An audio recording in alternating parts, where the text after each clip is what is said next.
the West Texas town of El Paso, you can find both history in the rugged landscape of this ancient city and soft beauty to boot.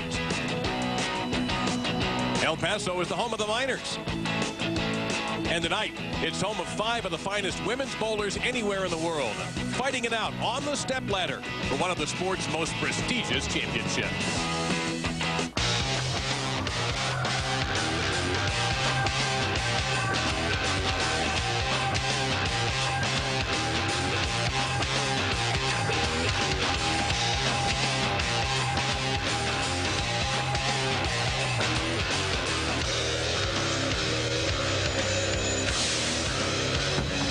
She will be forever known as the first woman to win an event on the PBA Tour.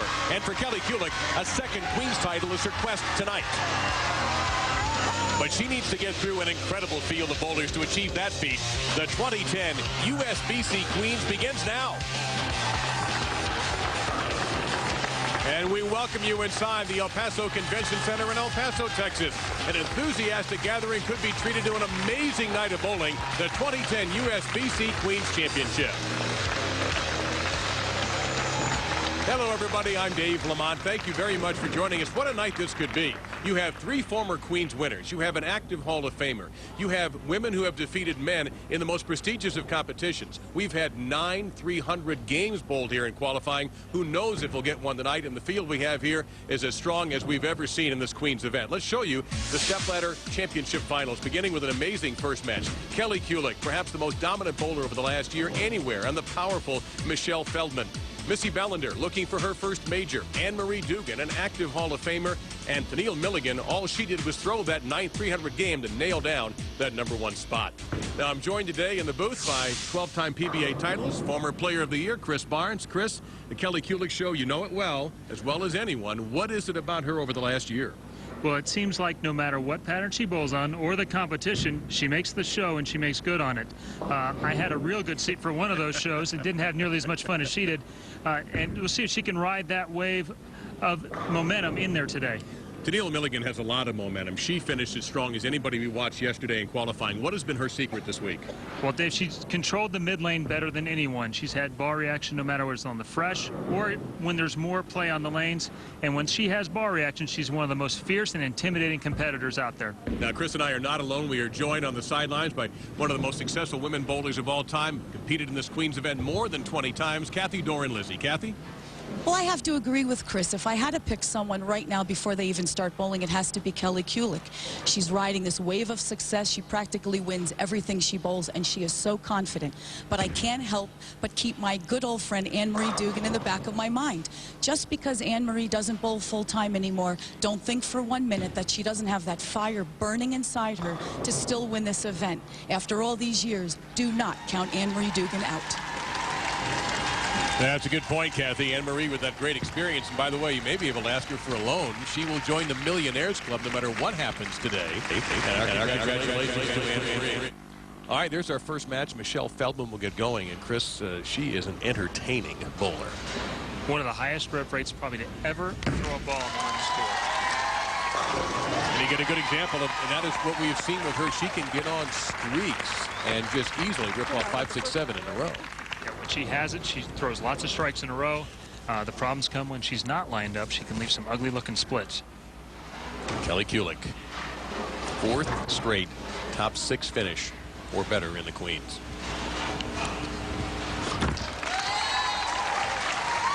And she opens up the time, Michelle. Chris, what are we bowling on today? We're bowling on a 40-foot sport-compliant pattern. 24 mils of volume. That's pretty heavy. You'll see some of the players like Tennelle and Missy playing out. You'll see Michelle and Kelly playing the deeper inside line. They're hooking a little bit more today. Michelle will be playing around the 17th to 18th board. Kelly will be just a couple boards right of that. Missy, Anne-Marie, and Tennelle will be playing in the 12-13 range.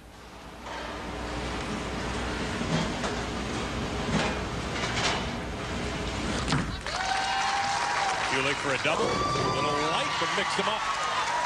The scores here, Chris, have been amazing. And we have seen record qualifying scores here at the Queens. You watch this ball. It gets just right of that tracer arrow. The head pin goes back, shakes everything up, knocking out the 7-pin last. A good break. the left lane seems to be a little bit tighter on this TV pair. And Michelle looked a little bit uncomfortable with her footwork there. She got a break and is only left with the 6-pin. But she looked down at her feet as if something was a little bit amiss there. You get the lights on these approaches. They heat up a little bit. Sometimes they get a little tackier. The players were trying to adjust their shoes in practice. Watch her bounce at the foul line. She's forward early. That back foot was not able to stay down. She came forward. Converts the spare, though, and avoids early disaster. What about some keys to victory here, Chris? Well, for Michelle, she's got a couple of keys. And the first one is she really needs for the lane to start to hook. The later she can go, the easier lanes will get for her, the more dangerous she is. But she also needs to be nice to it. And by that, I mean her hands needs to stay soft, because when she over-revs it, it hooks early and then goes by it down lane. She recovers nicely and blows it out. Flush hit for Michelle Feldman, who trails by 10. Now for Kelly, what she needs to do is get more end over end early while they're on the fresh, and then wait for them to open up before she goes around a little bit more and takes advantage of her powerful release. And you can see today she's using a lot more shine today than she was last night. The lanes are hooking more. Uphill. Good shot. Stuck with a 10-pin that Good time. shot. First professional title for Kelly Kulick was a major when she won the 2003 U.S. Women's Open. Pretty good shot here. It gets just a little bit right of that tracer down there. Again, the 6-pin goes, stays in the gutter, flat 10.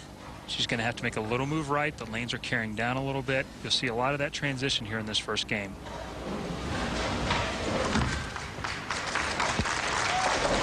And there we go.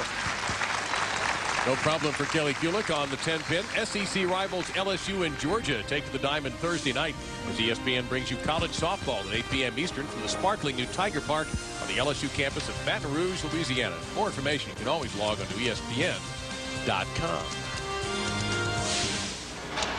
So Kulick with a 9-pin advantage here in the opening match of the stepladder finals of the USBC Queens.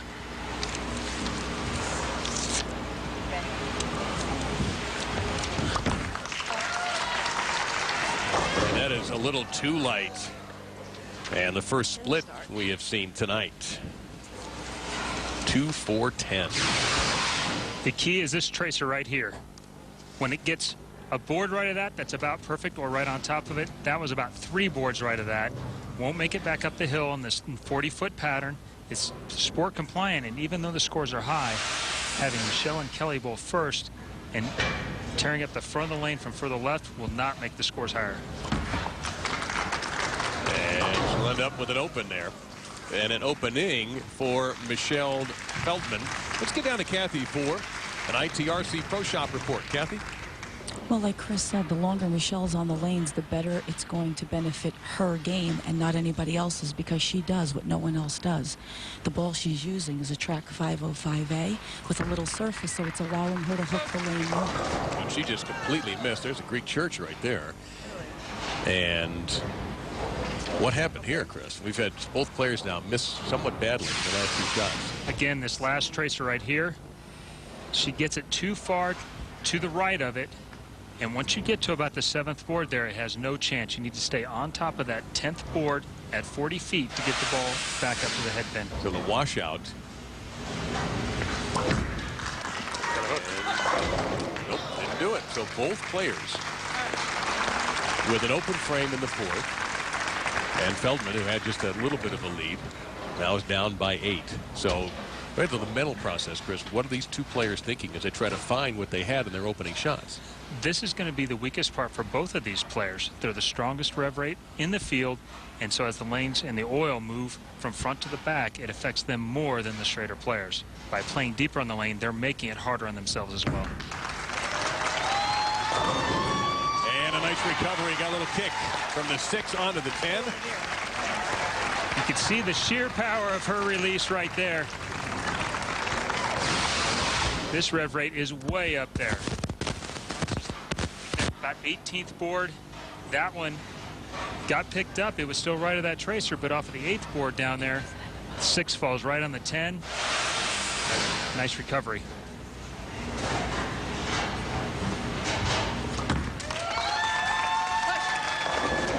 very safe push, and instead she stuck with a 7-pin.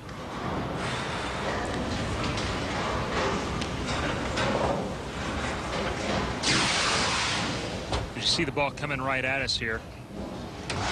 This one was inside a target. You heard her say push. Lucky to break it down. Only leave the 7-pin.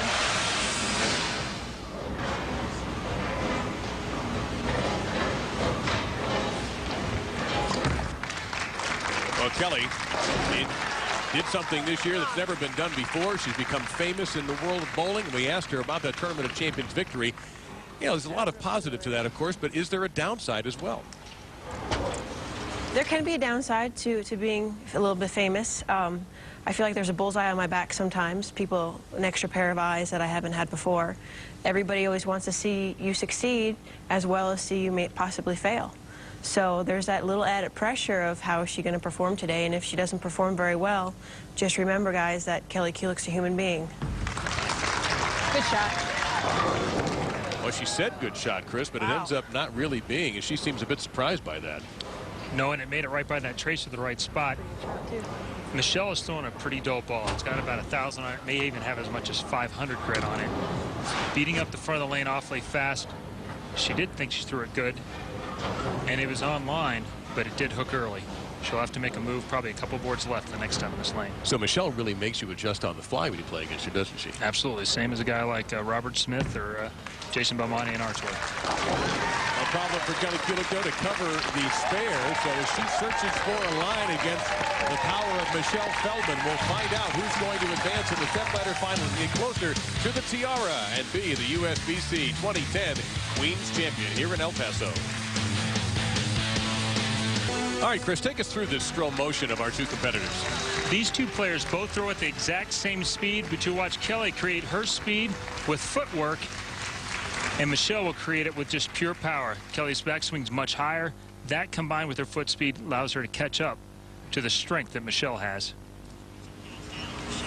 And some CATS data here on what Michelle has done in the left lane.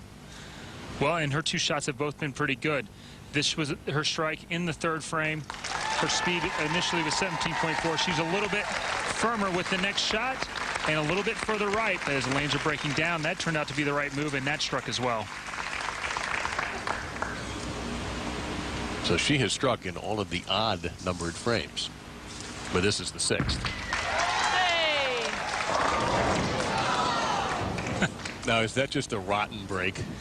It really is, but she hasn't thrown a shot good on that lane since practice, and so she was really guessing. She stuck in the second frame. The fourth frame, she missed the lane to the right. This is a really good one. Crosses about the 18th board, gets just to the right of that tracer, but it came off of it harder than it did the last time she threw a good shot. Leaves the solid 9.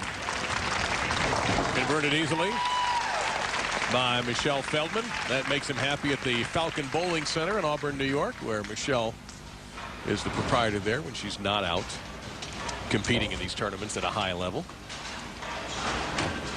And she has a well-known coach also helping her out as her advisor. Her consigliere is the 2006 Queens champion, Shannon Blahowski. And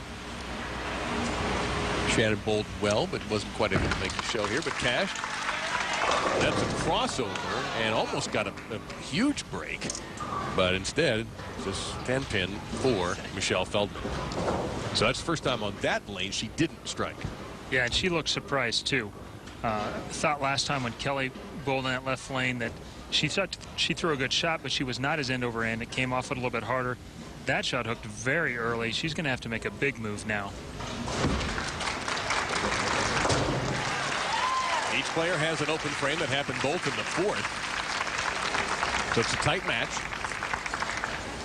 And Kelly Kulick looking for something she hasn't had since the second frame. That's a strike.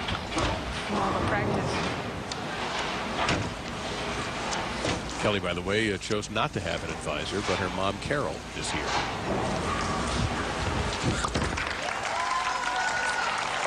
Well, she made the adjustment, got the kick on the 10. Her first strike since frame number 2 gives her the 7-pin advantage. She had just made a huge move to the right. She crossed the arrows that time at 9. That was about 6 boards right at the arrows of her last shot. Her last shot was at 15. This one crosses 9. She's still looking to get at this spot right there, which she does do, but she does it from a completely different angle, controls the mid lane. See if it works here on this left lane.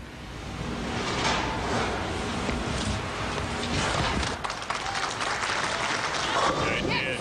Absolutely flush and a double for Kelly Kulick. Well, head down to your local bowling center and get signed up for a USBC certified league. It is fun for the whole family. To find a center near you and learn more about the benefits of USBC membership, log on to bowl.com. So now down by 17, Michelle Feldman. Little baby split there, still struggling to find that line on that lane. Well, she made the ball change from the ball with the 500 grit to a shinier ball, and trying to get her angles more in front of her as well. This is just a bad guess, unfortunately. Ball pushed too far through the mid lane. She's got some big troubles now. The right lane is not picking up that much for her. The left lane is hooking a lot. She needs to hit this pin on the left side and use the ball to hit both.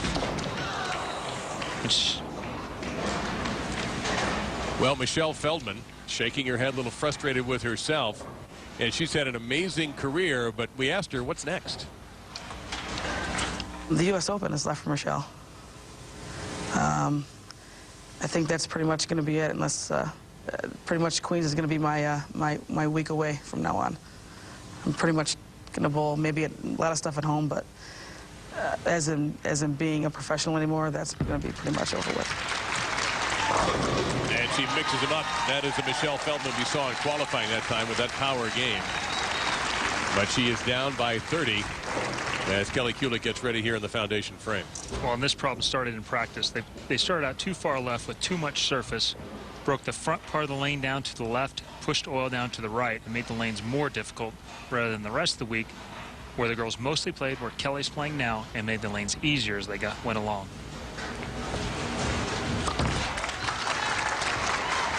A little high, and maybe an opening for Michelle Feldman. No really good place to play. I think you would agree with that, Chris. They got swirly really quick. Yeah, and that's just it. She has hook to her left. She has a little oil to her right. This shot was pretty close to the first one, a little bit inside of target.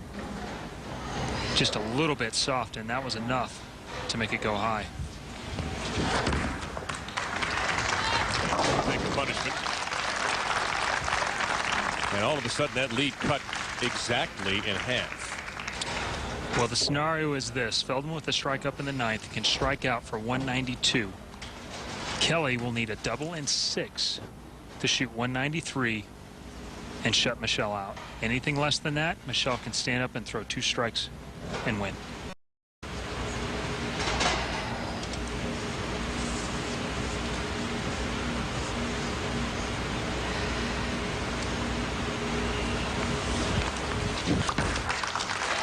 On the left lane, a little high again.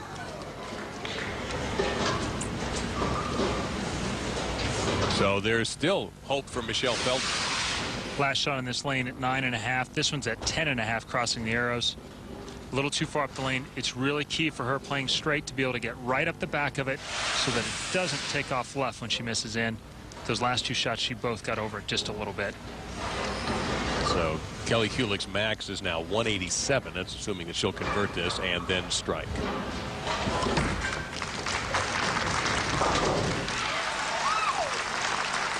We've seen a lot of head shaking from both these bowlers. I mean, the scores have generally been much higher than this in qualifying, but you know the conditions here are a lot different. You've got the lights, you've got the live television, and a lot of money at stake. You have that, and then you have not the best strategy in practice, to be honest. I thought these 2 players should have played them further right in the track when they broke them down in practice and then moved left, but they started left from the very beginning.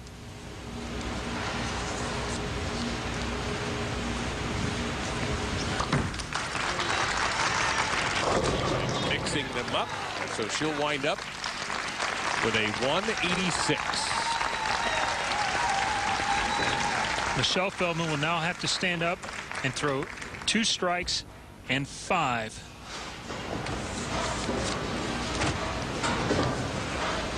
To advance to match number 2. where Missy Bellinder awaits.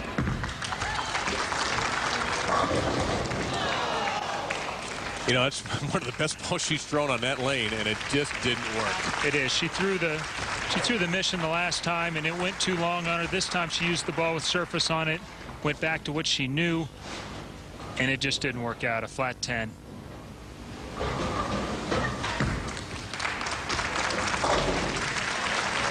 So Kelly Kulick will win this match. He'll take on Missy Bellinder. It's an East Coast, West Coast next match. The Orange County, the OC is well represented. We're in spots 1, 2, and 3 here, Chris. Missy will be the first Southern Californian of 3 to get on the lanes. Strong tournament for Michelle Feldman. She was a joy to watch in qualifying. And Kelly Kulick is the winner by 16, 186 to 170. Kelly advances up the stepladder to take on Missy Bellinder. So it's Kulick who continues her run. May not have been her best game, but it was good enough to get the victory and to move on a little closer to the tiara of the 2010 USBC Queens from El Paso. So Kelly Kulick is the winner, maybe more accurately the survivor of a tough first match against Michelle Feldman, 186 to 170. And Chris, the 8th frame, that second double by Kelly Kulick, as we look in the scroll motion, might have been the key shot of the match for her. Absolutely. A big move to the right, 6 boards right at the arrows for a huge double that gave her a 30-pin lead, which she was able to hang on to at the end. And a relieved Kelly Kulick is with Kathy right now. Kelly, a little bit of an ugly start. You made the adjustment to the right, which appeared to be the right adjustment, but what do you think you need to do for the next match? Honestly, Kathy, I think I have to stay there. I have to shell down another ball or two, try to stay as far right as I can until the lane really opens up and develops. And then once it does, I can step inside and try to go around a little bit more. Great. Good luck. Thank you. And by the way, my partner, Chris Barnes, nodded his head in agreement when he heard that remark. Now, there is no doubt that the USBC Queens has a storied tradition as one of the greatest events in women's bowling. Next month in Arlington, Texas, it's the other big major, the U.S. Women's Open. Just a few weeks away is an event you will not want to miss.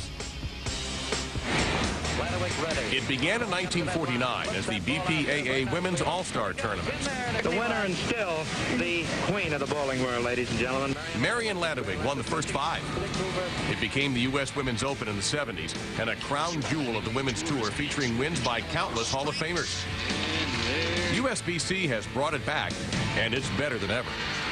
Every good shot.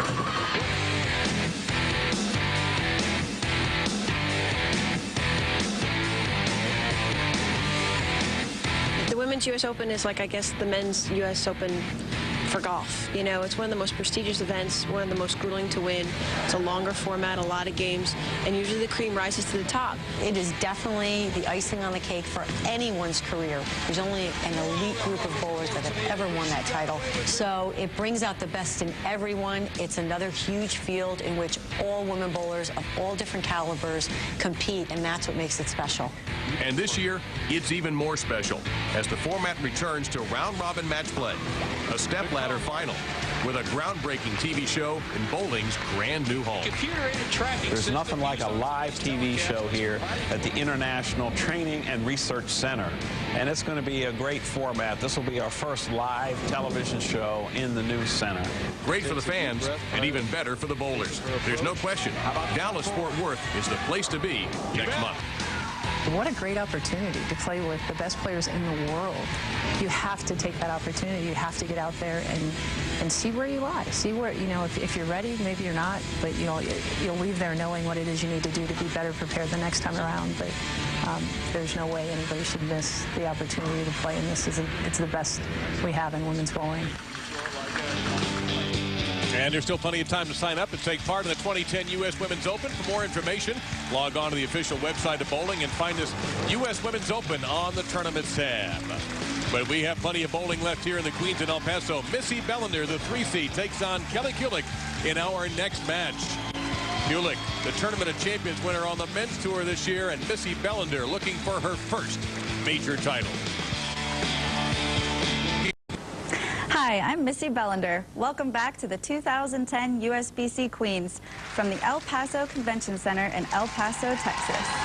All right, Missy Bellinder, the former Titan from Cal State Fullerton, And the first of our 3 Orange County, California representatives takes on Union, New Jersey's Kelly Kulick. In our second match, you see Missy with a ready smile, and got them all smiling back at Saddleback Lanes, her home house over there in Mission Viejo. Probably a little watch party going on there.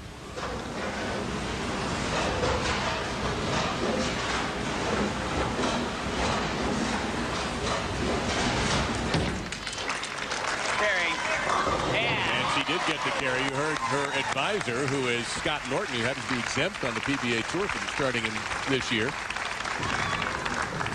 Scott's been a great player, and what you saw from Missy there is what we've seen most of the week. It's playing right of 10, up the lane, and the lanes get easier from that spot, and then you see the big scores. So what Kelly did a couple of months back that shook up the entire sports world. Is that a different ball, Chris? It looked like she did try and change balls, but just fight. Man, you can hear her just fight. Actually, I think that is the same ball. She just tried to give me over the back of it, which she did do, but it's still not laying there. She talked about shelling down a little bit by getting a ball that's weaker shelled, maybe shinier, to give her a chance to play straighter on the lane. She falls into a quick hole here with Missy Bellinder having struck in her first frame. Let's take a look at our Cats data from game number 1. The first shot you'll see here is from frame 6, where she was playing around the 16th board. You can see her speed was about 17 miles an hour. It crossed at 15.2. The very next frame, 1.2 miles per hour faster. That's a lot, ladies and gentlemen. She moved 6 boards right at the arrows. That was the move that keyed her to victory in match 1.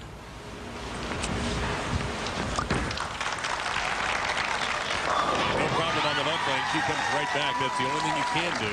It's that relief pitcher mentality. Okay, I gave up a homer. I got to strike out the next batter, and that's what she did there.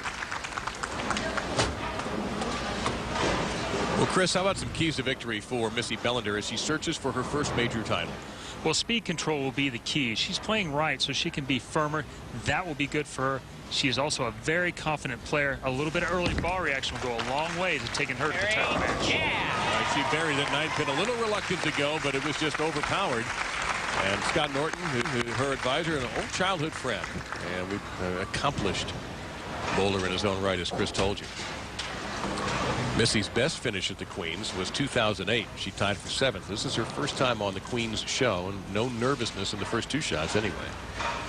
Now, this is what she's really good at. She can be firm. She can go ahead and let her hand get around it a little bit, and she's up the lane. She's got enough surface. It's going to pick up. She's going to have control of the lane from here. Stop. Opens with a 3-bagger and a 31-pin lead. Well, after a wild finish last weekend in Talladega, Greg Kulikowski looks to carry the momentum his first nationwide victory this season into Richmond. The NASCAR Nationwide Series at Richmond coverage begins Friday at 7 Eastern on ESPN2 with NASCAR Countdown presented by Feldman. And as always, you want to follow NASCAR, you can just go to ESPN.com. Love those right turns. Drivers don't. Kelly Kulick gets a kick on the 10-pin. Let's go down to Laneside and Kathy with our ITRC Pro Shop report. Kathy? Well, Kelly did switch balls for this second match. She went to an ebonite playmaker with a little surface to allow her to be a little more aggressive. She was throwing a 1 pearl, which is nice and even, but she felt she could get a little more aggressive, and if she missed a little right, this ball would still continue.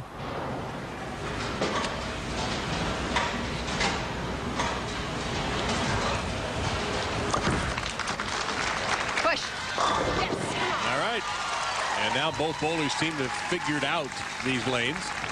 That's a solid strike for Kulick. Well, thanks, Kathy. She's right, and you also saw that with a pin-up ball, too. Creates a little more length. Now her hand's up the back of it. She's made the move left. That ball is going through the pins much better, and she'll be able to follow transition from there. And now the scores will have a very good chance of improving.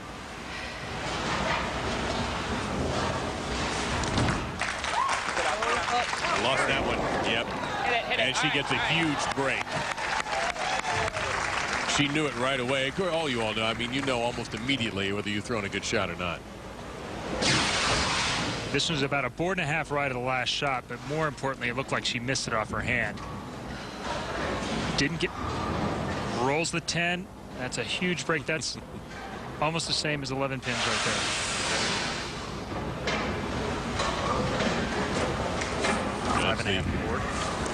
Where should she go? She was at 6.5 the last time on that lane. Well, Missy is the youngest competitor on our show today, and we asked Missy for a little more of a biographical sketch of herself. I am definitely an Orange County girl. I like to go bodyboarding in my spare time. For those of you that don't know what bodyboarding is, it's kind of like surfing, except you're laying down on the board, and it's a lot of fun. So I like to do a lot of outdoors type of things and just hang out with friends and family. And of course, ironically, she's so good at an indoor sport, she nails it there on the left lane and has the 10-pin advantage on Kelly Kulick.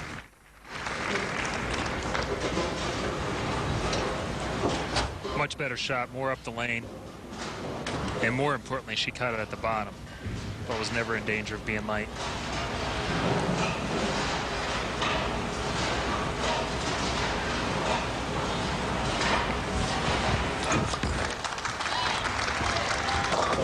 Over, and she'll leave the 10-pin. That could have been worse. He almost ended up with a Brooklyn hit there. Oh, it's all on the start. I can get that today. Well, this ball at the mid lane, and the mid lane is about right here, was about 3 boards left the last time. She's trying to get it out around the 8th, 9th board there. This time it measured at the 12th board. And just looked like she laid it down too far right. It hooked immediately when she let it go. No problem on the conversion.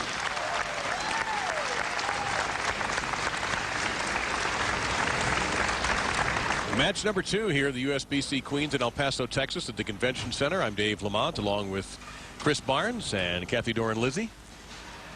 And the job they have done here in El Paso to make this into a beautiful 48-lane facility is absolutely incredible. The engineering and the carpentry here, what a beautiful house this has turned into. And great support from the city of El Paso. This is a major championship for women's bowling. One of your least favorites leaves. One of the toughest spares you can leave really is the 3-6-10. To watch this one come at you again, the ball's picking up too early. She has a couple options here. She can go a little firmer, take her hand more out of it. But I think playing to her strengths is to make a little 3 and 2 left. And with the spare ball here, she needs to hit the right side of the 3-pin and let the ball take out the 6 and 10. With about a half a second there, it looked like she might have chopped it, but she ended up converting it. But Missy Bellinder has control of the match as she has struck in 4 of her first 5 frames, trying to win that elusive first major championship and running against maybe the hottest bowler in the world in Kelly Kulick. But it's Missy Bellinder by 14 here in El Paso in our second match. El Paso, Texas, our host here for the 2010 USBC Queens Championship. Great town, great enthusiasm for this event. And standing by with the loser of match 1, Michelle Feldman, is Kathy Doran-Lizzie. Kathy? Well, Michelle, you bowled great all week. Unfortunately, you bowled your lowest game on TV. What do you think you should have done? Well, actually, what I did is try to play it safe as usual on TV. You know, you always want to play it safe because you're on a TV show. You don't want to, make really bad shots. But I really should have done is just played in a little farther and used my normal game instead of trying to fish around to the right and just try to move in with the ball that I should have been using, which was the 505A, and I should have moved left and tried to hook it more, and I probably would have had a better reaction for myself. Well, you had a great week once again, and we look forward to seeing you at the U.S. Open. I'll be there. And well, let's go to Chris Barnes' Mad Scientist Lab here for some slow motion. Well, while both these players have high backswings, Kelly gets off to a fast start and maintains that pace. Missy drops it in slow early and then really accelerates at the end. And that's how she creates the power to throw a 16-pound ball. One of the few women that does. And she and that 16-pound ball have the 14-pin lead as Chris reviews the Cats data. You see frame 4, and that was her only error, actually. She was 17.79 board there. And then Kelly's Kelly's line there in the fourth frame. Sorry. Good shot. Hang on a second here. Nope, didn't get it. Broke just in front. After 15 games, Missy was in 5th place in the qualifying, which was led by Carolyn Doran-Ballard, the Hall of Famer. And Carolyn wound up finishing 6th. It's a tough format. There's a lot of games that the bowlers have to go through to get. She had a really great match with Missy, and it came down to one shot, basically, in that match with Missy, and Missy advanced on. Sent Carolyn in the loser's bracket. And Carolyn almost got her way out of it, and Michelle Feldman is actually the one who knocked her into 6th place. Michelle took 5th and made the show. The premier training facility in the world is now open in Arlington, Texas. Up your game with instruction from the Team USA coaching staff at the International Training and Research Center. Great for college and high school teams, international federations, and even individual lessons. Contact the USBC for more information. It's a beauty, by the way. I've had a chance to go down there myself. I know you have, too. Yeah, it's a great training facility. And Missy Bellinder leaves the Barnes Special. 3-6-10. This is one you don't want to see very often. And again, this one's inside a target this time. Kind of rolls over the top of it, hooks high, leaving the 3-6-10. Again, she'll throw a plastic ball at it to minimize the lane's effect on it. Pretty straight.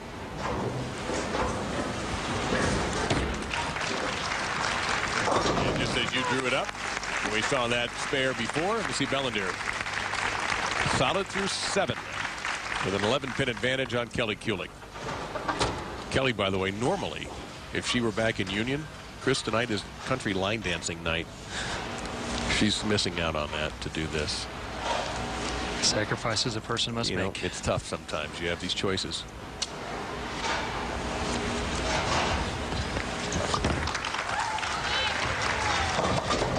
Broke in high. Ooh, 4, 6, Dave, 7. Shot clock's not working.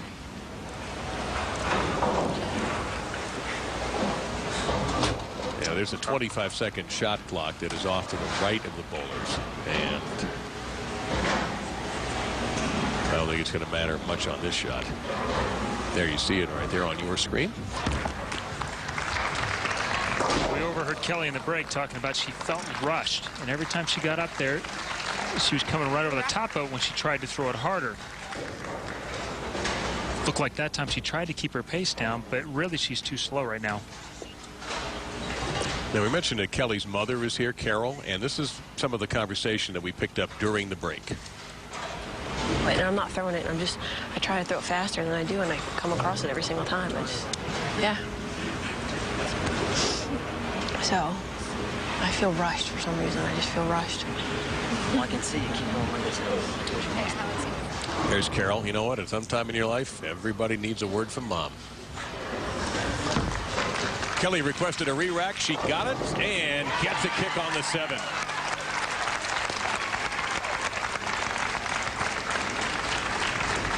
And on that shot, she moved in a little bit and softened up. Made that little 3 and 2 off the 3-6-10. That allowed her to get some push down the lane. 3 boards left with her feet, 2 boards left with her eyes, and that got her some hold. Kelly can still throw a max 220. Bellinder in control of the match. Come on. Hit it. That'll help. Boy, what a great break that is there. Little light shaker. Watch all the action on the left. That's the 4-pin that gets hit by the head pin. Sends it like a spear right into the 10. Just a quick, by the way, we found out that wasn't Mom Carol. That's a friend of the family that Kelly was talking to. Carol is here, though. We do know that. So Missy Bellinder can max at 246.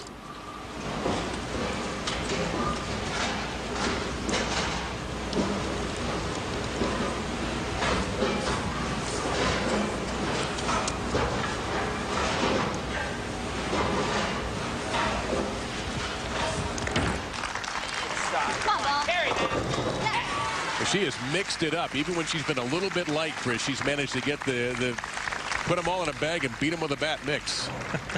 It's one of the great things about her axis rotation is she gets a lot of carry. And a 36-pin advantage.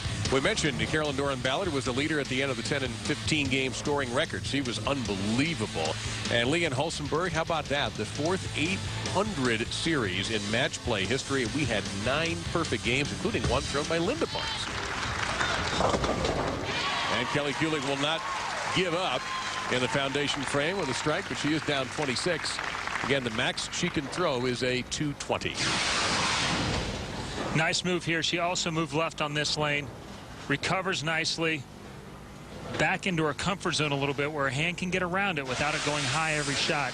But she's going to have to throw all 3 in the 10th to force Missy to get a mark. Yeah, it's just a little bit too little too late.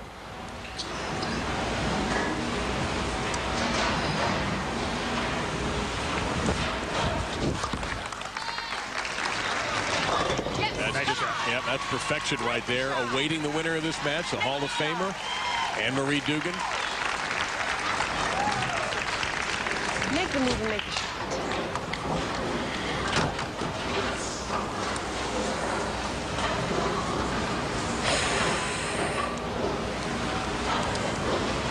One more here to keep her hopes alive.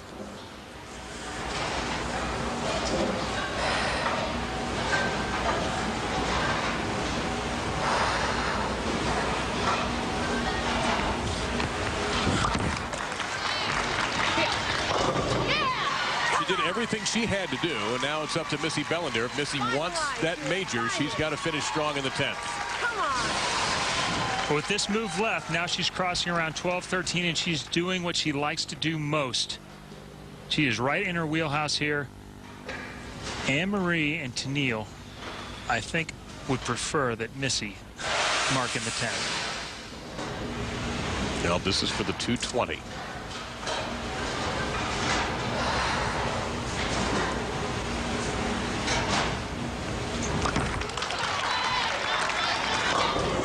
See your point, Chris.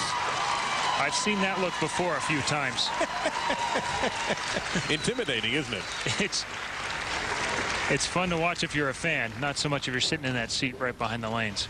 Well, we'll see how Missy Bellinder, who's requested a re-rack on the right lane, handles this. Again, her max is 246.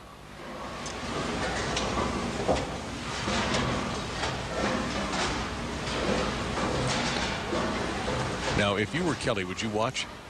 Do you watch the other bowler in this situation? I would watch in the 10th frame. Before that, it's kind of up to the individual, but you want to know now.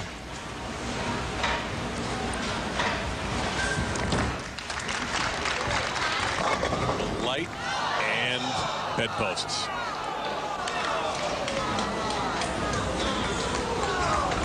A great shot, the only result that could stop her from winning.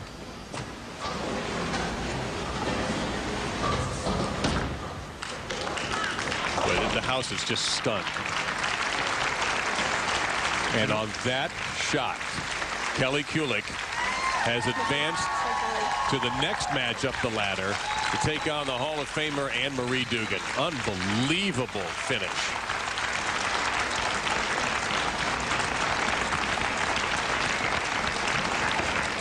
Missy Bellinder had the match in her hands and drew the 7-10 split, the unluckiest card you can find in bowling.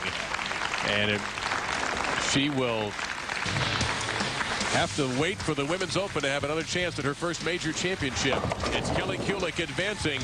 Chris Barnes says you better watch out for her, Anne-Marie Duggan, because Kelly Kulick could be on a roll. A shocking end to this match.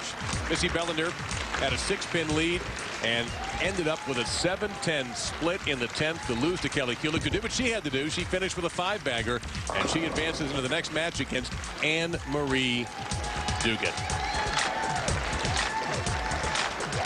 And there are plenty of big happenings at the United States Bowling Congress these days, and the man leading the charge is Executive Director Stu Upson. He sat down with Kathy Doran-Lindsay earlier today. Thanks, Dave. I'm with our Executive Director of USBC, Stu Upson. Stu, thank you so much for joining us.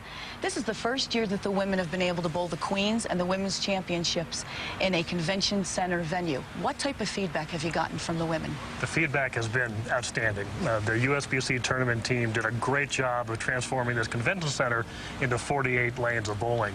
It's a great experience. There's lots of energy and excitement in the building when the women are here, so it's been terrific.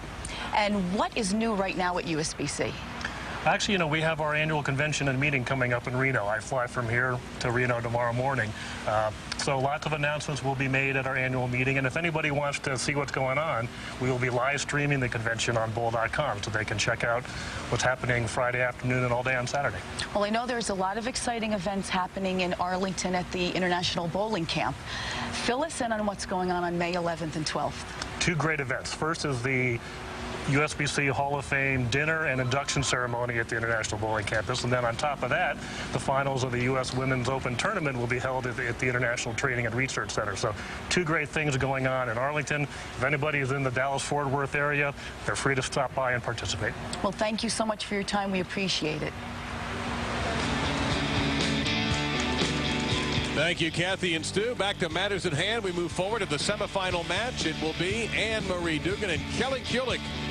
Kelly Kulick had to strike 5 in a row and get a break to advance against a Hall of Famer and now a bowling millionaire, Anne-Marie Duggan. It's the semifinals of the 2010 USBC Queen.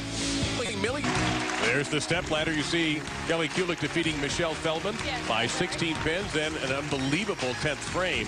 Kelly Kulick striking out and Missy Bellinder drawing that post 7-10, and Kelly Kulick gets the victory to set up the match with Anne-Marie Duggan. But Chris, let's go back to the 10th frame and the two shots that made the match. Kelly makes a great move here late in the match. Gets right into wheelhouse at 12. Watch this ball come off the spot at 8 down there by the last tracer. That is as good as you can throw it. And now everybody wants to know what happened here. It's just a little bit of adrenaline. It's a great shot. It's on target. It's one left of the little shaker shot in the 8th, but it's a ½ mile an hour faster. It gets long, tries to make it up at the end, and the 5-pin gets trapped on the way over to the 7. It probably should have been 9, which would have been enough for the win. A really bad break for the 7-10. And that sets us up where Kelly Kulick will begin our semifinal match against Anne-Marie Duggan.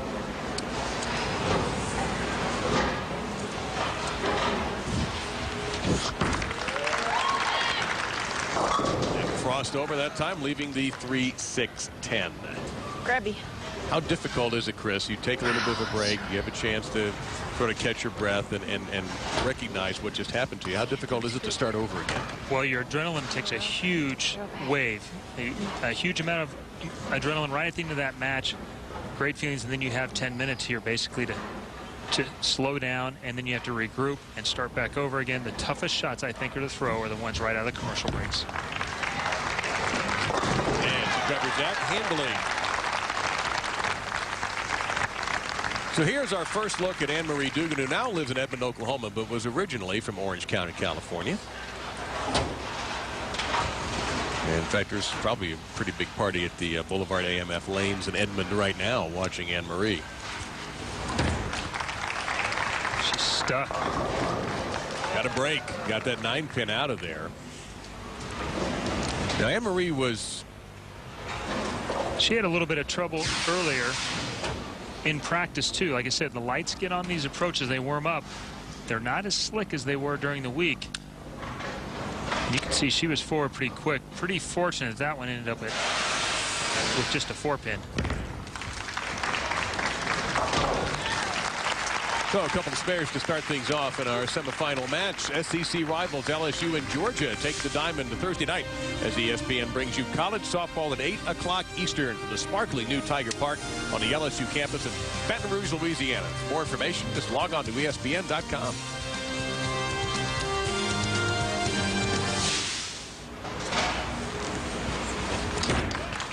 Anne-Marie Duggan's first visit to the left lane is a productive one. She gets the kick on the 10. She was inducted to the USBC Hall of Fame in 2005 and won this Queens event in '94. It was a runner-up to our top seed, Tennelle Milligan, in 2005. Been a great player for a long time. Not as active as she once was, unlike Kelly Kulick, who seems to be riding a wave these days.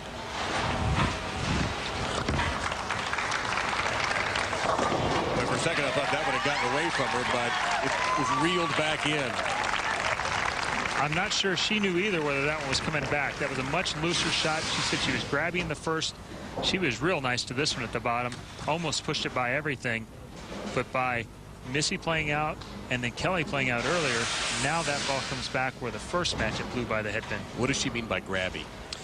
Just hand pressure at the bottom. She's really grabby with it, makes the ball hook early, and she rolls over the top of it. And that extra axis rotation will make her ball go high.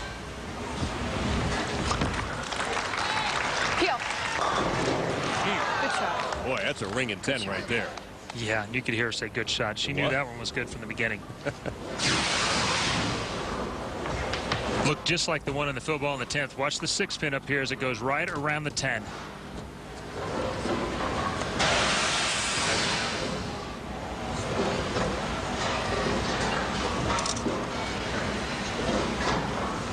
Kelly Kulick, Anne-Marie Duggan, and Tennelle Milligan, who is the top seed, all have something in common. They have a Queen's title.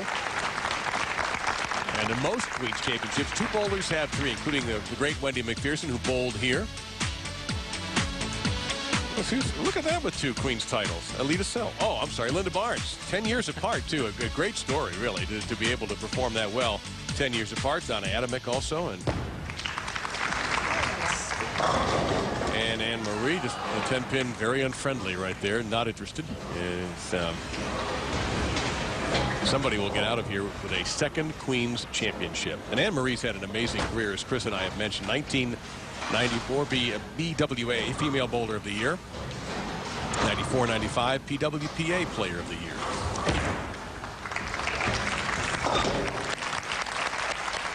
Well, how about some keys for a victory here and a berth in the finals for Anne-Marie? Well, a real key for Anne-Marie is keeping her lower body down. She's not a big, stout player. She's got a petite body frame. And so the footwork problem she's having on that right lane is really key. And the other thing she needs to do is recall the old mojo from 1995, which was the peak of her career when she was on top of the bowling world. Carry. Well, and she did not get the carry. That's something that Kathy touched on at the beginning of the show, is that don't count her out. That Kathy, Doran Lindsay, who's our sideline analyst, believes that Anne-Marie still has that competitive fire and still has the ability to hand fight and win. And she's obviously shown it here to get to the number 2 seed. Yeah, not bowling as much anymore doesn't mean she's forgotten how to win. She's won a lot in her career. And no problem on that, as you would expect from an accomplished bowler like Anne-Marie. So Kelly Kulick with just the 1-pin advantage. This is where I look for Kelly to really step on the gas. 2 real good shots here and take the lead.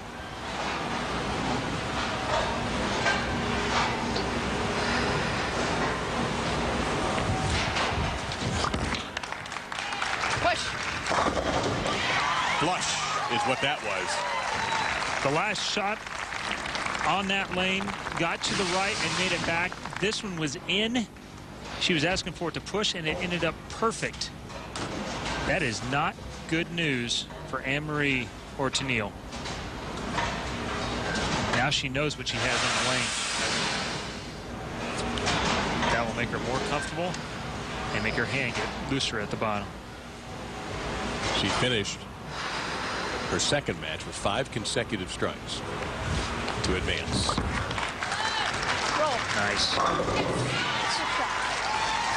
You heard her. Yes, good shot, and she's absolutely right. A double and an 11-pin advantage. And this is the part of the lane that I think she's the strongest from. She's great at playing that 12, 13, 14, getting a little bit left of all of her opponents and creating more down lane reaction. And that's a little bit high. Winds up with only the 3-6 there. Come on. Her husband Pat may be saying that too. He's back home in Edmond recovering after some surgery.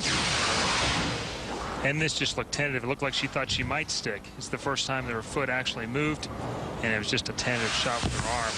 She led with her shoulder, inside a target, leaves a 3-6, and now down by 13.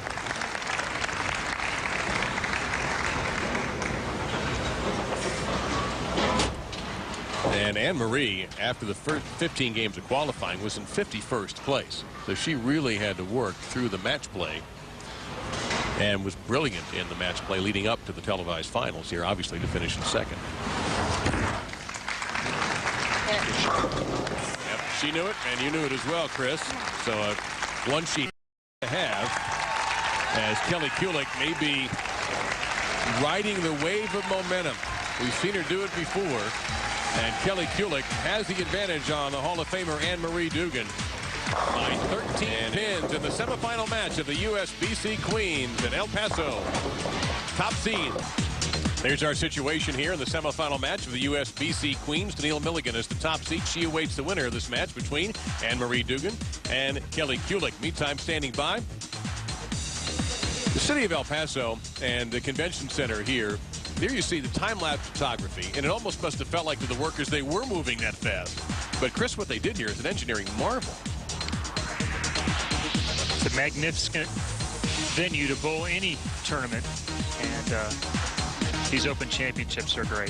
48 lanes they constructed here. You get a good look at the venue, the scoreboard, unlike any other in bowling. Well, Missy Bellinder had a heartbreaking finish to that match. She is standing by with Kathy. Missy, that was a tough break in the 10th frame. Take us back to when you released the ball, what you were thinking. Well, I knew on that lane that the oil was pushing a little bit. I just left a 10 pin, and then I was fortunate to get a messenger and kick out the 10 pin. So I made a little move to the right with my feet and actually squared up, moved my eyes a little left off my hand. I thought I threw it perfect, and that's all you can really do. Can't really control what the pins do. So. Right.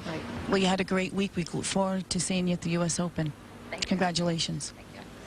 And that pink shirt, by the way, Missy, that is her normal color when she competes, but that is in honor of a close friend who is fighting breast cancer and apparently is winning. So let's go to slow motion of the two players in our match now, Chris. Well, you can see Anne-Marie has much slower footwork and a lower backswing, but yet she still creates about the same ball speed and only 20 less RPMs than Kelly does.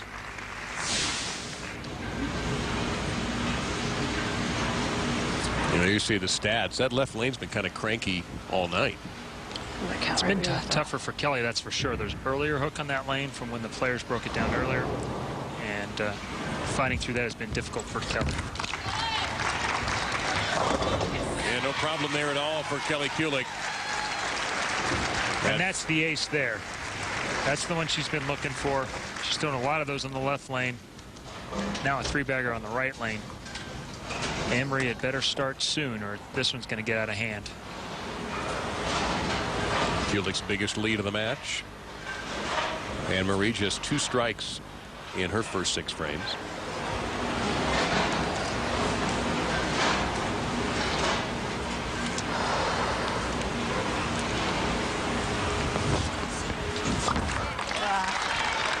Didn't like it out of her hand. You could hear, well, I tell you what, what's that line about better be lucky than good? Yeah, she's got to give thanks to somebody for this one. Well, you can see this one coming at you. You heard her groan as soon as she threw it. Watch the 4-pin. Tip and perfectly into the 9. And Anne-Marie Duggan wasting no time at all. Sticking on that lane. And you heard she's sticking on this lane, so she's had a tough time on the right lane with her footwork. Yeah, as somebody who depends so much on her lower body to create her power, footwork is paramount. The fact that she can't trust her footwork, and then when she does, she sticks. Oh, and she misses the 3-6-10. Well, Anne-Marie Duggan, with the glory days of women's bowling, is she out here just to have some fun? Yeah, but you know, that little thing inside of me that makes me want it is still there a little bit. I mean, it is, so I'll have fun, but I won't like to lose. I mean, I'm here to win. I wouldn't have been. Well, she made the adjustment on the left lane. Her footwork on that lane has been just fine. And there you hear just talking, her advisor. That's Gina Ford, who's a friend from Edmond, Oklahoma. Gina actually bowled here and cashed. It was her first Queen's appearance. She did well enough to pick up the check.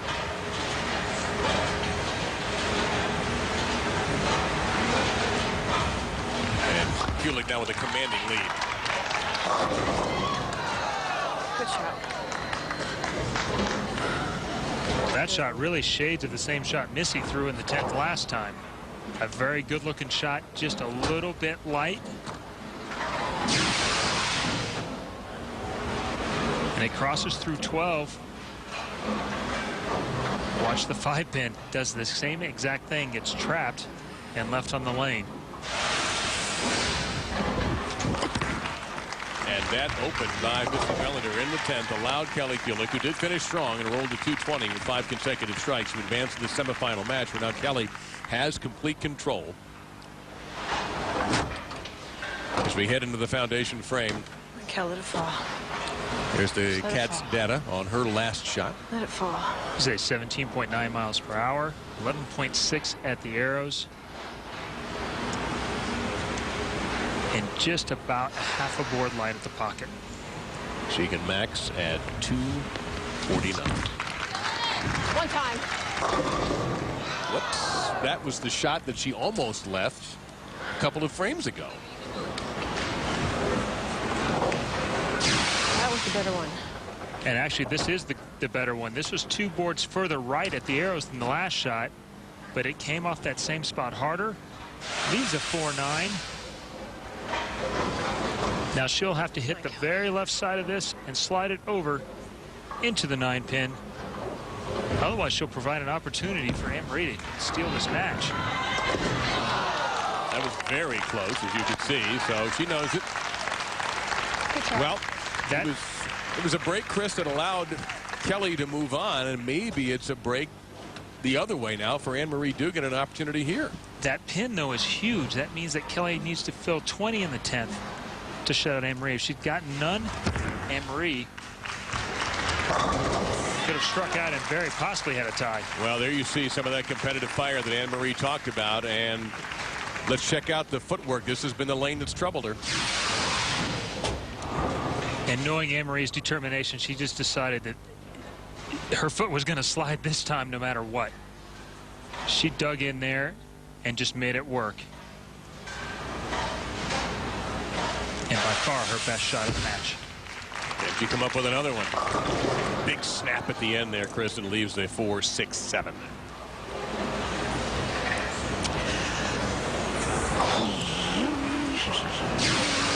And I think she just ran into the same thing that Kelly ran into last time. It's a little bit inside a target, but only a half a board, and by no means enough to leave a 4-6. Into the channel. Kelly, nice falling. Yep. And Anne-Marie very gracious in defeat. By the way, she has now earned enough money in her career to be a millionaire. And the 5th woman to win over $1 million in career earnings. Wendy McPherson, Tish Johnson, Alita Sill, and Leanne Olsenberg. And, you know, somebody's on the path to join them down the road. Well, if there's anybody that's had enough game to slow Kelly down, it's been Tennelle. Consistently throughout this tournament, she's been the leader. I mentioned the Millionaires Club. And there's the newest member. Back to the pro shop in Edmond. She did a pretty good job against that Millionaires Club this week. Yep. Yes, she had to bowl it to move on. She defeated Wendy McPherson and Tish Johnson, right? Leanne. Oh, Leanne, that's right. So it was Wendy and Leanne. Tish Johnson also bowled well here, but did not make the show. So congratulations to Anne-Marie. It's another achievement for her, but she will be in 3rd place in this Queens. She won it in '94. She was a runner-up in 2005. Kelly Kulick, the winner in '07, and she's moving on against the top seed, Tennelle Milligan. And again, another strong finish for Kelly. Great bowling all week long. Thank you. Good luck too. That's the way. And interesting to note here, Chris, Kelly's scores are getting better each match. Yes, even though that was 226, that was a much better game. It could have been a much bigger score. I look for 240 or 50 in this final match to be a winner. It's Kelly Kulick still riding the wave, who defeats Anne-Marie Duggan. And now Kelly Kulick will take on Tennelle Milligan for the Queen's Championship. You'll see it in moments. Note the stepladder format and the stepladder of Kelly Kulick's scores. 186 in the first match, 220 in the second match, 226 in the third match. And now she's in the championship for the 2010 USBC Queens against Tennelle Milligan. By the way, we would like to congratulate Char Hamill on her 2010 Senior Queens Championship. And Char defeated Janine Primrose in the double elimination match. Seen here with USBC Executive Director Stu Upson and Tyler Jensen from Storm Products Incorporated. And once again, what's becoming a familiar talk show to our viewers, it's time for more Kathy and Kelly. Kelly, it seems the lanes are starting to break down more to where you like them. You look a lot more comfortable, but now I see you just split your finger. How's that going to affect you for the championship match? Well, I changed my grips right before the start of today's matches just to have a better feel, more tackiness. But I'm adding a little more grip pressure. That's why I'm missing some shots inward. The focus is now I'm more loose. The lanes are coming to me, and I hope if I can just execute, Tennelle's going to be a tough opponent. But if I execute and make good shots, then it's whoever's going to strike the most. Congratulations. Good luck. Thank you. I think both are in order, no question about it. So this ought to be an explosive final. Number one qualifier, Tennelle Milligan, who threw one of 900, make that one of 9 300 games against Kelly Kulick. What we've been waiting for, the ultimate match for the USBC Queens. Impressed with your knowledge of the science of the sport. Here's a little pro shop work for Kelly. What could she be doing here? Well, this is the ball she threw in the very first game, and since then our thumb has actually gone down a little bit. She's got a little more comfortable, and she's needing to add a piece of tape to get the thumb a little bit more snug, and so she can be a little looser with her hand and project the ball through the front. And if you missed her comment in the interview with Kathy, Kathy mentioned that Kelly now has split a finger. So we'll see how that affects her as we get your first look tonight at Tennelle Milligan, the top seed.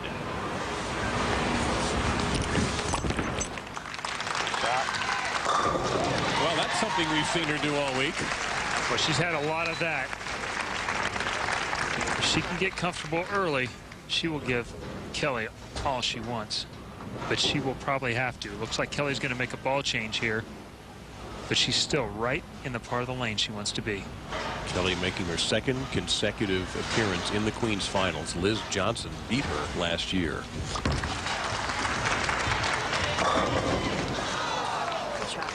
Yeah, she said good shot, was it? I think it was a good shot. That's going to be the concern, is that ball has more polish on it than the ball she was throwing in the last match. It pushes just a little bit too far down the lane, and the 6-pin goes in the flat gutter and won't come out and hit the 10.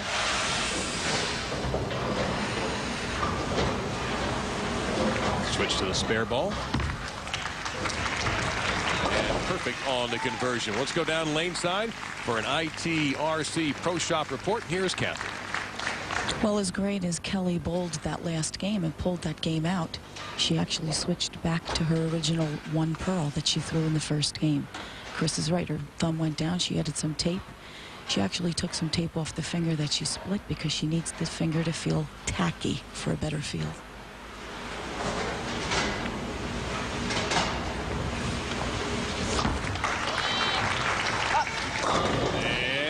Well, there's a lot of action in front of the 7-pin, but the 7-pin does not go down. As you see this one coming at you, I think this ball is actually a little too shiny, and it's getting her into trouble right now. If it was me, I would go back to the ball she used last match and just move a little bit further left. That ball went through the pins better than this one is. Why switch in the first place? With your scores getting better as each match goes on.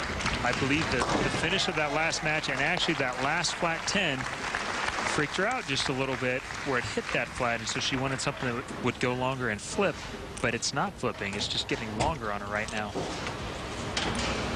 how about some keys to victory for Tennelle Milligan? Well, she needs to really get the ball into the swing quickly. That keys up her whole timing to where she can get her feet moving, and she needs to get the match started quick and get into beast mode. That's what her fellow competitors call that intense focus that she gets when she's really striking. And very light on that, and a beastly leave is what she has there.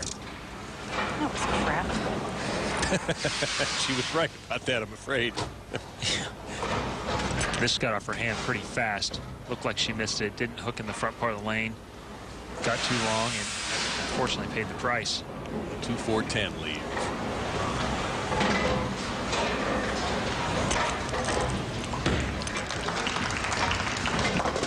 She'll just chop down the 2.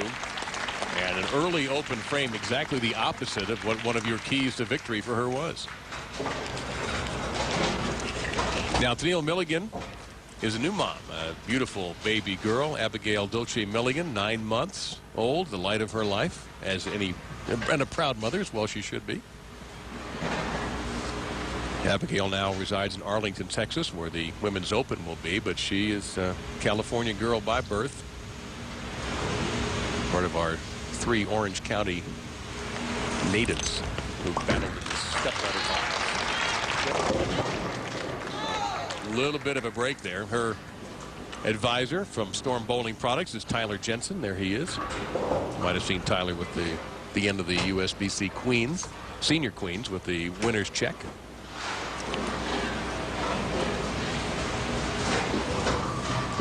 So Tennelle in her last set to nail down the #1 spot shot a 793 with the 300. Awfully impressive through there. This pair now, though, has much more play on it than even that match did. And now the players are moving back into where Kelly and Michelle started match 1. And they're fighting the early friction, which is making the lanes appear tighter down lane. And they're having a hard time getting it back up to the pocket and through the pins. So Kelly in search of her first strike in this match, but the open frame gives her the advantage by 11.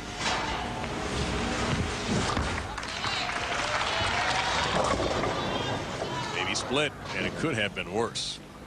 Funky. I think she just say rookie, like a rookie mistake. I don't think she said cookie, I can tell you that. Too far right through the front of the lane. That trajectory was okay with that ball with more surface on it. But with a shinier ball, her angles have to stay closer and more in front of her.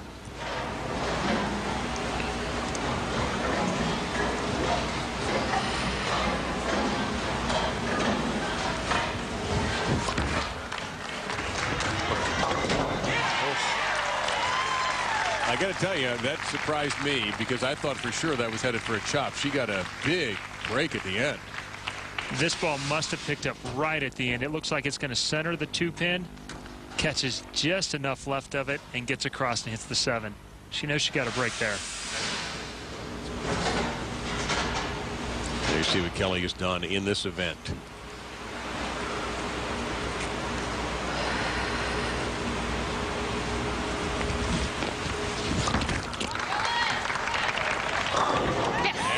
A little kiss on the 10-pin for her first strike of the match.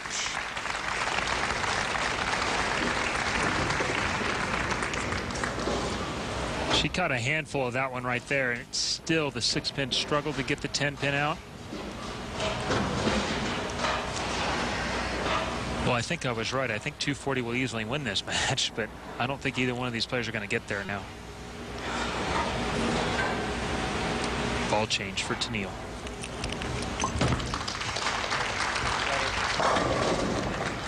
No break there at all. Tennelle Milligan has made the most of her championships, Chris. She has 4 wins, 3 of them majors. She seems to bowl her best in the big events, and when the lanes get the hardest.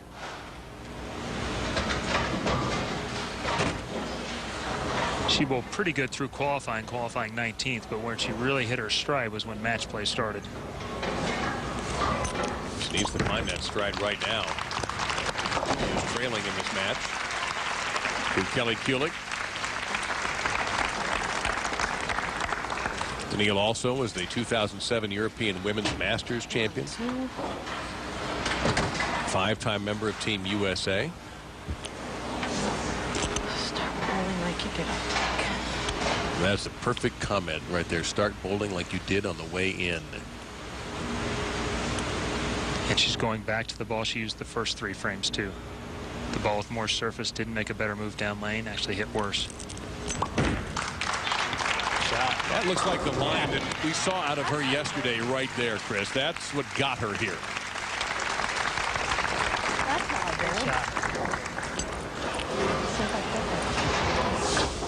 Now, this is back in the first game, frame number 8. Yeah, with the same ball, the one playing right up about the 9th board. Now, this is the 3rd game and the 7th frame, same lane. She's about 4 to 5 boards deeper at the arrows and about 6 boards left with her feet. And there's a live strike. So no matter what, we roll back a tape, she gets a strike. We show her live, she gets a strike. A double for Kulick and a 20-pin advantage.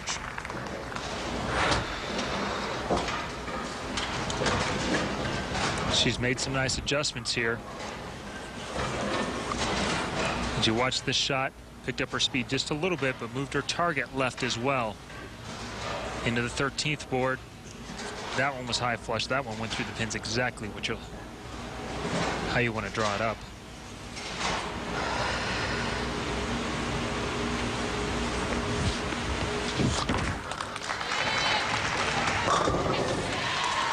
A 3-bagger for Kelly Kulick, and she has grabbed this match through 5.5 frames. Kelly Kulick in search of a 2nd Queen's title and her 2nd major championship of this year, one on the men's tour.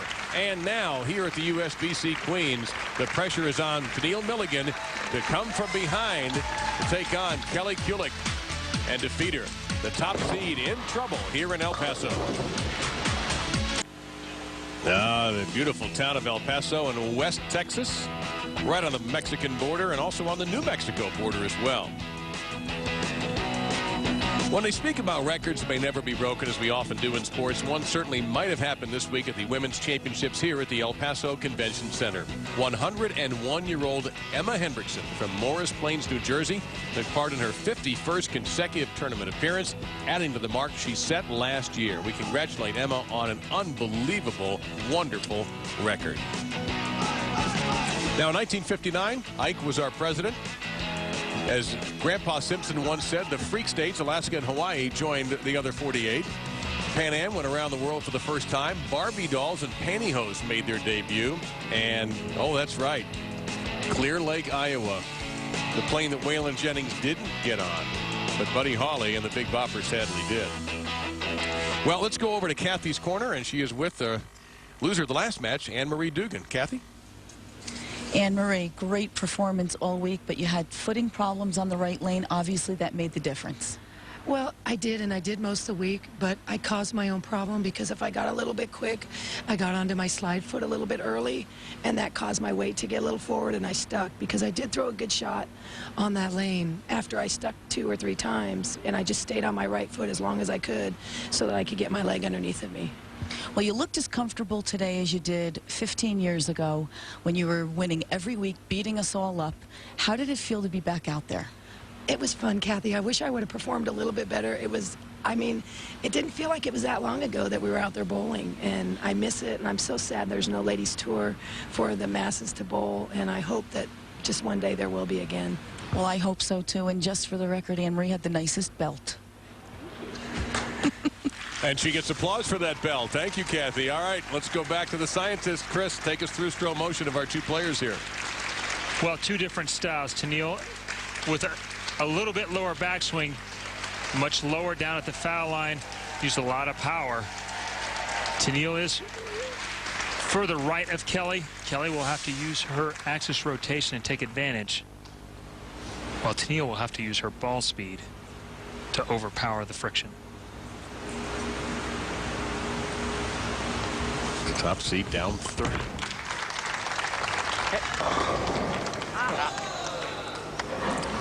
I don't think either one of you were happy with that shot. She wasn't, and neither were you. It's a bad break there. She's going to go with 2 different balls.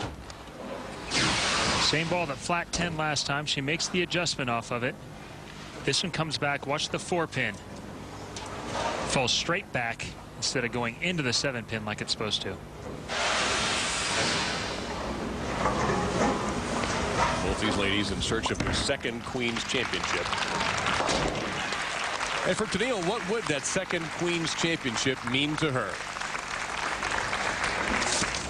It's just going into the record books with the other multi-titleists of this event, because this is a very hard event to win.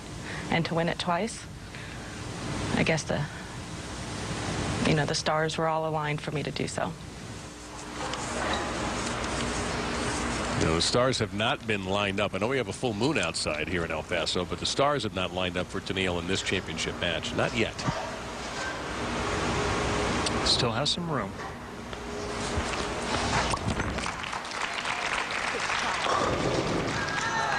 I heard good shot in the background, and I agreed with that. The 8-pin was a late arrival, and it got knocked out just at the last second, leaving her with a stiff 10.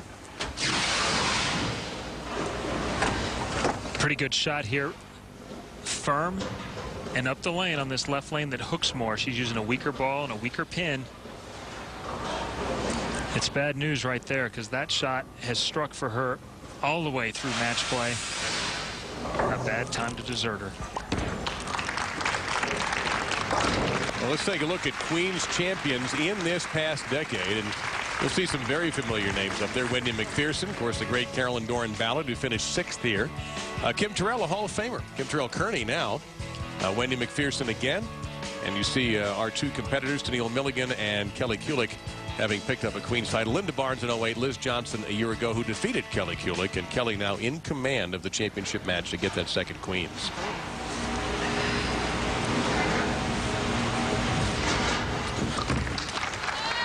For a 4-bagger? No problem.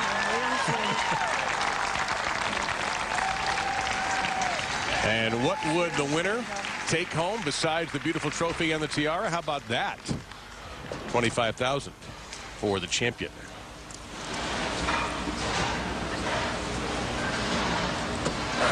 Well, the situation is this. Tennelle Milligan can max out at 216. Kelly is on a 227 pace right now if she were to stay clean.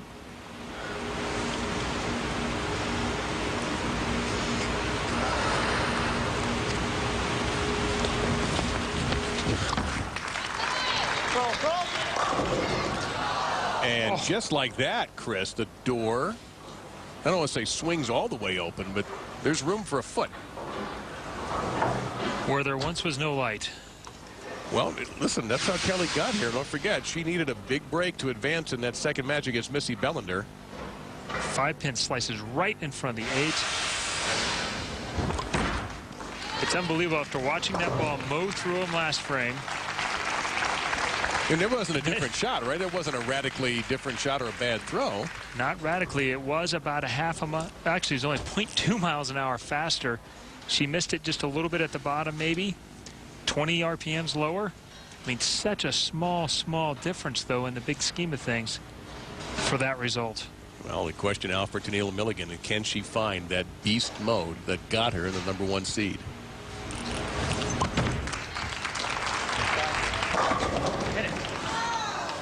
Six-pin not cooperating. She really needed a strike there to take advantage of that open. Yeah, where last time she goes perfectly high flush, a little too high flush. This time the 6 goes right in the flat gutter. The 6 right and clunk for the flat 10.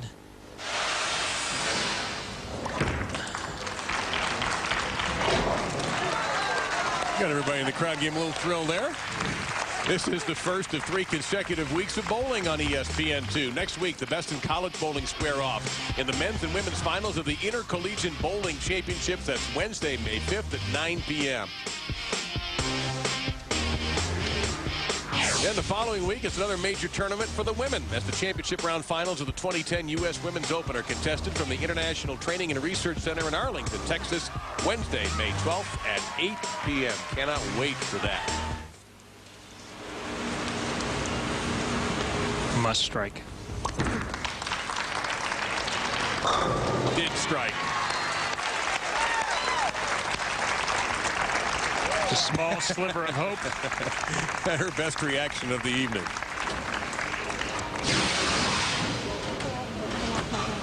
Really good shot here. You can see the great leverage that Tennelle has at the foul line. That's what gets her through on these tougher patterns. And that one goes straight through him for 10 in the pit.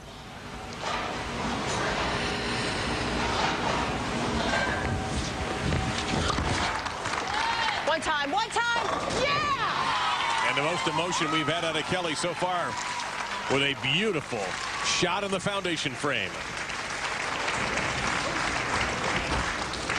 She knows that one's huge. Now she just needs a mark in the 10th frame, and she will be this year's champion. You know, I want to see you do that. I want a Chris Barnes bowling shirt with you on it, with that same kind of tough look, too. I figure she didn't have an advisor. Somebody needed to watch her back. So she's watching her own.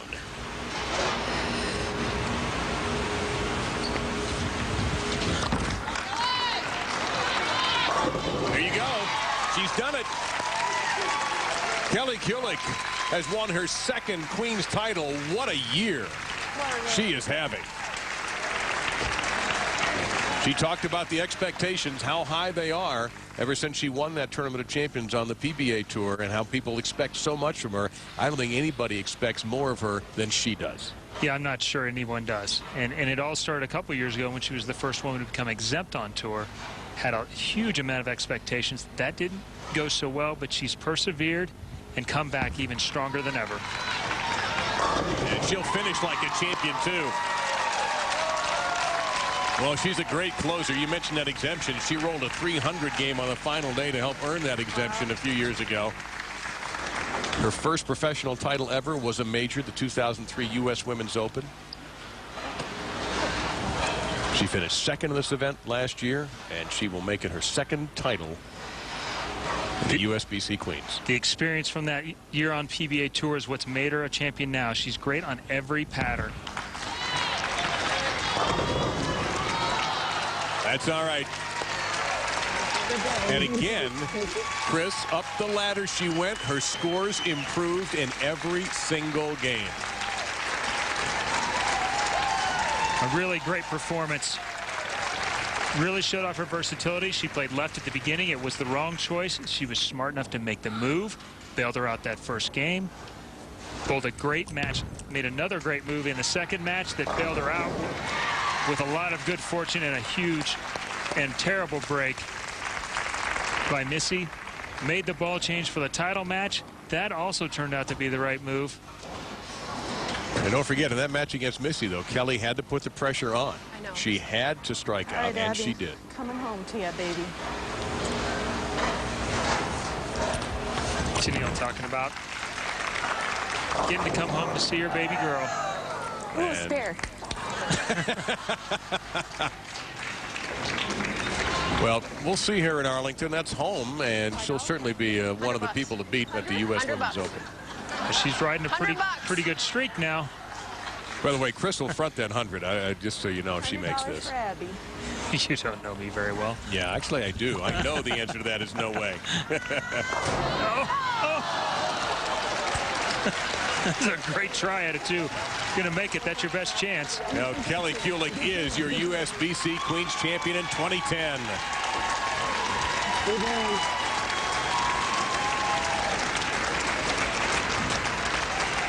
So the Jersey girl takes down the OC3 Thank you. to take home the trophy.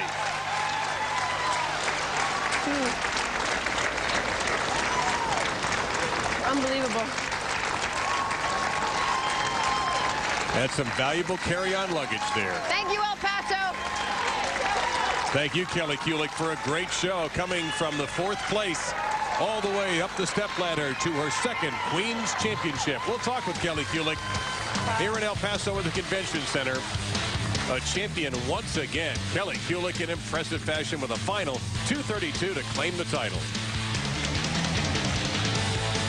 Stepladder format. Kelly Kulick began in the very first match, defeating Michelle Feldman 186 to 170. Then a strikeout, 5 consecutive strikes to defeat Missy Bellinder in the second match. Took advantage of mistakes by Anne-Marie Duggan, and noticed that every game Kelly Kulick's scores improved, including a final 232 to capture her second USBC Queens champion. There she is with the tiara. Sue Upson, Executive Director of the USBC, come on in with that trophy one more time. Kelly, congratulations, an amazing year. Here's another accomplishment on behalf of our members. Congratulations on being the 2010 USBC Queens champion. Thank you very much, Stu. Thank you.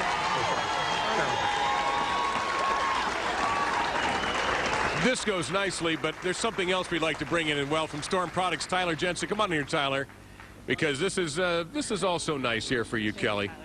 On behalf of Storm Products, the Bowlers Company, I'd like to present you this check for $25,000.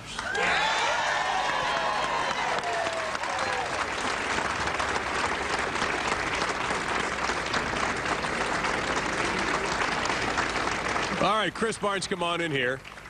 Tyler, you can take the check. Just make sure that Kelly gets it back at the end of the night. I will. Well, Chris, you've seen this movie before, and was it more fun watching it over there? Yeah, I enjoyed it a lot more from a little further back than I did when I was up close last time. Well, we talked quite a bit about how your scores improved as you went up the ladder. What do you attribute that to? Really just strategic play. I watched how the girls practiced and where they were playing the part of the lane, and I really took into account what my moves were going to be and how fast I was going to adjust. One of my weaknesses was adjusting, and I think tonight I proved that I made a good improvement on that. Well, I thought you did a fantastic job of adjusting. I think that's been one of the keys to your run this year. What keyed up all those moves? You moved right, you moved left. What was signaling to you that it was time to make those moves? Well, really, the lane had to break down and come to me, and that seemed what happened all week long during the matches. When I saw she moved deeper and the ball just hooked more, I knew I had to get away from that area. And then again, as the other straighter players came in and broke down that part of the lane, I was able to move left, get into my comfort zone, and be able to hook the ball and get to the pocket. You talked with us about how the expectations for you have risen since that victory on the PBA Tour. But we still think you're your toughest critic. I mean, no one has higher expectations about yourself than you? I do. I'm very self-analytical. I think as an athlete and as a bowler, we're always trying to improve, to be better, and to be part of the best bowlers out there. So I'm going to continue to work harder. Just because I won doesn't mean I'm not going to stop practicing. I have a lot of techniques to work on and to become one of the better players out there. Now, that is a warning to the field for the U.S. Women's Open coming up in Arlington. Kelly Kulick is ready to go for another victory. Congratulations on another major championship. Thank you very much. Kelly Kulick, your winner here in El Paso, the 2010 USBC Queens.